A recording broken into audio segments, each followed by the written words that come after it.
In the heart of ancient Rome, within a circular temple near the Forum, burned a flame that was never allowed to die. This was not just a fire.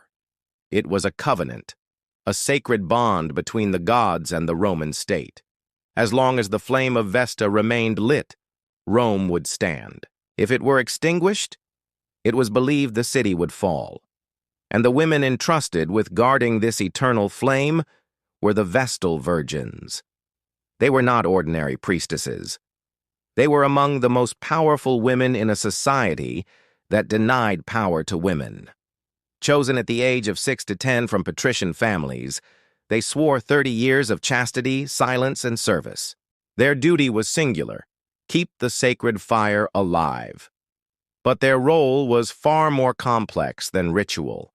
They were symbols of Rome's moral purity, living embodiments of the city's divine favor. A Vestal virgin held privileges no other woman could claim.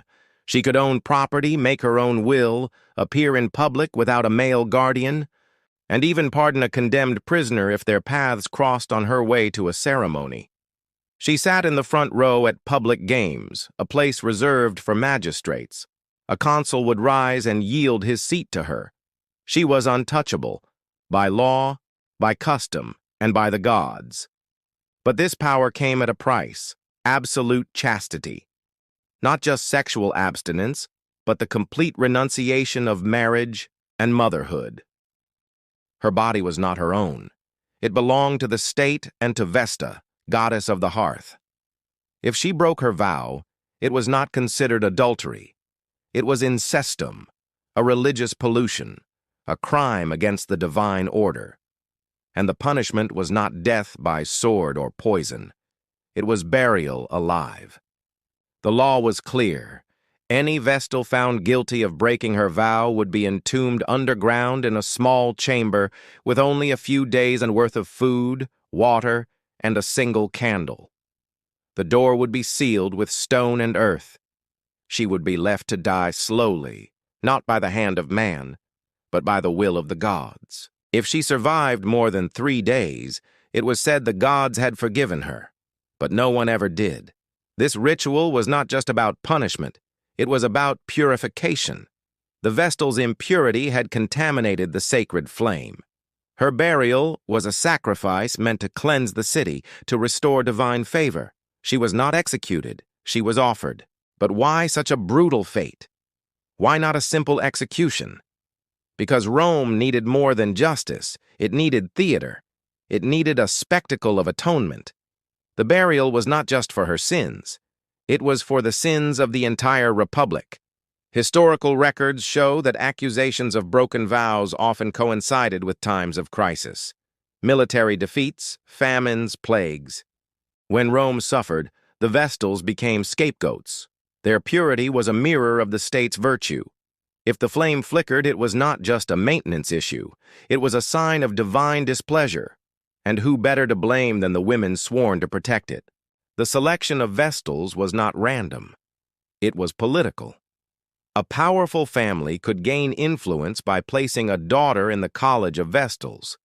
And just as easily, a rival could destroy that family by accusing her of impurity. The trials were swift, the evidence often circumstantial, the verdicts predetermined. And yet, despite the fear, the control, the surveillance, there were those who broke the vow, not out of lust, but out of rebellion, out of love, out of a desire to reclaim their body, their choice, their humanity. One such Vestal was Aemilia. In 114 BCE, she was accused of having an affair with a Roman knight. The story goes that she was seen adjusting her clothes after leaving a secluded garden. That single act was enough. She was brought before the Pontifex Maximus, tried and condemned.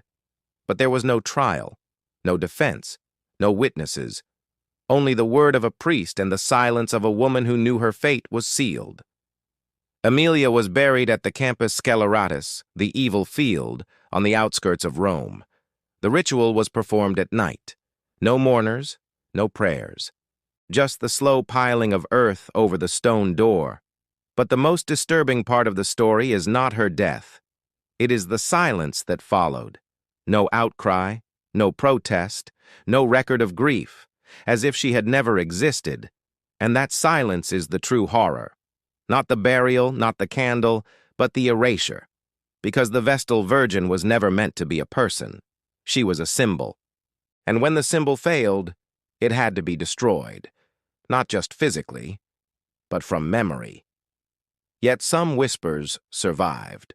Some names were passed down. Not in official histories, but in the margins, in the letters of philosophers, in the graffiti of the lower classes. They asked, who truly broke the vow? The Vestal who loved a man, or the senators who used her body as a political tool? Who was impure? The woman buried alive? Or the men who demanded her sacrifice to save their own power? These questions were dangerous, and so they were buried too. But today we can ask them again. Because the truth about the Vestal Virgins is not about chastity. It is about control, about how societies use the bodies of women to maintain order, about how purity is not a virtue, but a weapon, and about how, even in the darkest silence, a single flame can still flicker. The most infamous case of a Vestal Virgin's downfall is that of Minutia in 337 BCE. According to Livy, the sacred fire of Vesta had gone out, not once but repeatedly. The people were terrified, the Senate was furious, and the blame fell on the Vestals. An investigation was launched, not into the maintenance of the flame, but into the purity of the women who guarded it. Minutia was accused of immorality. Not of adultery, but of living too luxuriously. She wore fine clothes. She smiled too freely. She was seen laughing with young men. Her trial was not about evidence. It was about perception. And in Rome, perception was law. She was found guilty, and she was buried alive. But here is what the official records Dante say. The fire went out again after her death, and again the following year. The new Vestals kept it burning, and yet the gods did not return their favor. Rome suffered plague and famine. If the fire's extinction was a sign of divine anger, why did it continue after the impure Vestal was gone? The answer is simple. The fire went out because of wind, rain, or neglect, not because of a woman's body, but Rome could not accept that. It needed a story, a narrative of sin and punishment, a scapegoat. And so, the myth endured. The Vestal Virgin must be pure, or Rome will fall. But let's look at the deeper truth. The Vestals were not just guardians of a flame. They were guardians of a lie. The lie that a woman's sexuality is dangerous, that her desire is a threat to order, that her body must be controlled to protect the state. This is not unique to Rome. It is a pattern repeated throughout history. From medieval nuns to modern purity culture, the message is the same. Female desire must be contained. And the Vestal Virgin was the ultimate symbol of that containment. But what happened when a Vestal did break her vow? Was it always a crime? Or could it be an act of liberation? Consider the story of Postumia, accused in 420 BCE. She was known for her sharp wit, her intelligence, her confidence. She dressed modestly. She performed her duties flawlessly.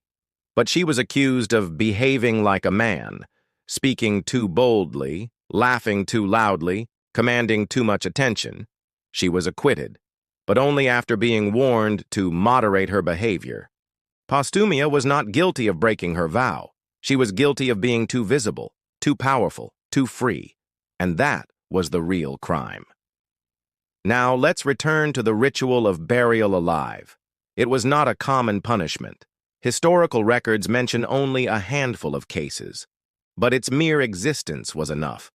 It was a shadow that hung over every Vestal. A reminder. Your life is not your own. The burial chamber was small, just large enough for a woman to sit or lie down. It was stocked with a bed, a lamp, a loaf of bread, a jug of water, and a few days' worth of air. Then the stone door was sealed, the earth piled over it. Some sources say the Vestal was led down a ramp, which was then removed. Others say she descended a ladder, which was pulled up after her. Either way, escape was impossible. But here's what is rarely discussed: the psychological torture of the ritual. She was not blindfolded. She could see the faces of the priests as they sealed her in.